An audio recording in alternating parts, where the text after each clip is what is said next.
Oi gente, tudo bem? O tema escolhido para esse mês foi hérnia de disco, mas antes de falar sobre ela, vamos entender sobre a estrutura da coluna. A nossa coluna basicamente é formada por 3 regiões, que eu vou mostrar aqui na minha coluna em miniatura para vocês. Então essa primeira região é a região do nosso pescoço, a região cervical. A região do meio da nossa coluna é chamada de região torácica e a região aqui de baixo é chamada de lombar. Cada uma dessas regiões é composta por um número específico de vértebras. E entre essas vértebras existe o que a gente chama de disco intervertebral, que é formado de tecido cartilaginoso e elástico e tem a função de amortecer os impactos sobre a nossa coluna. Além disso, diminui também o atrito entre os discos intervertebrais. Quando esse disco está saudável, ele vai permitir movimentos em diversos eixos de rotação da coluna. Porém, com a idade, por causa dos movimentos repetitivos e mesmo por causa de traumas, esse disco naturalmente ao longo do tempo vai sofrendo um processo de degeneração que pode resultar na hérnia de disco.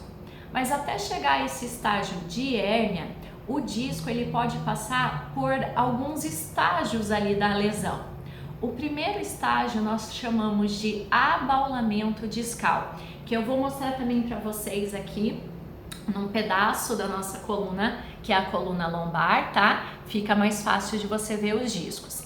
Então eu quero que vocês imaginem esse disco como se fosse um babalu, um chiclete babalu mesmo, tá? Sendo um amortecedor aqui entre as vértebras. Então o que que acontece? Quando esse disco ele é comprimido mais de um lado do que do outro, vai formar uma barriguinha aqui e começa a fissurar esse disco.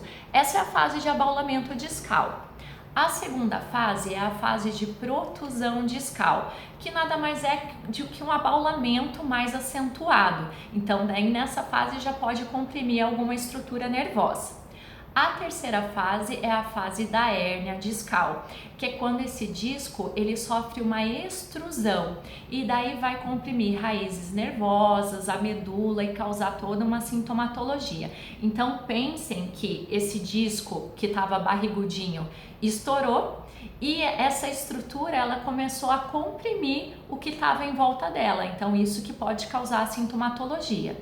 Existe ainda uma quarta fase, que é a fase de sequestro ou fragmento, que ocorre quando esse disco extruso ele sofre um separamento, uma partezinha dele vai se separar, comprimindo ainda mais as estruturas nervosas. Esse, por ser um estágio mais avançado, os sintomas também são severos. A dor pode comprometer a região ali lombar, cervical ou torácica que está comprometida com a hérnia e também pode afetar o membro que é inervado por aquela raiz nervosa que está sendo comprimida. Pode ocorrer também formigamento e diminuição de força e tônus muscular. Mas vamos falar um pouquinho de coisa boa, de prevenção.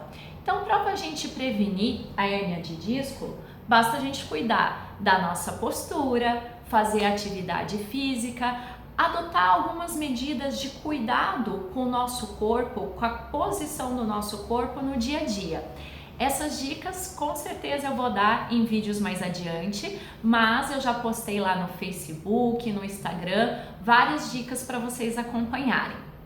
Quando a hérnia de disco já está instalada, dependendo do grau, nós podemos ter vários tipos de tratamento, muitos deles cirúrgicos.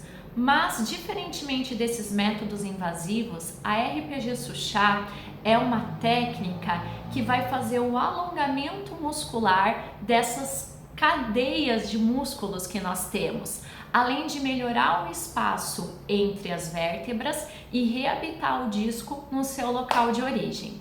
É um tratamento muito seguro, muito agradável e efetivo. Vai devolver a amplitude de movimento, a qualidade de vida, cessar a dor e tratar a causa do problema. Então, se você precisa tratar ou já quer prevenir a hérnia de disco, me procure aqui no Centro de RPG Cecília Voloshin, que fica no Bigorrilho. E qualquer dúvida ou comentário, só deixar aqui embaixo do vídeo que eu terei maior prazer de responder. Tá certo? Até a próxima!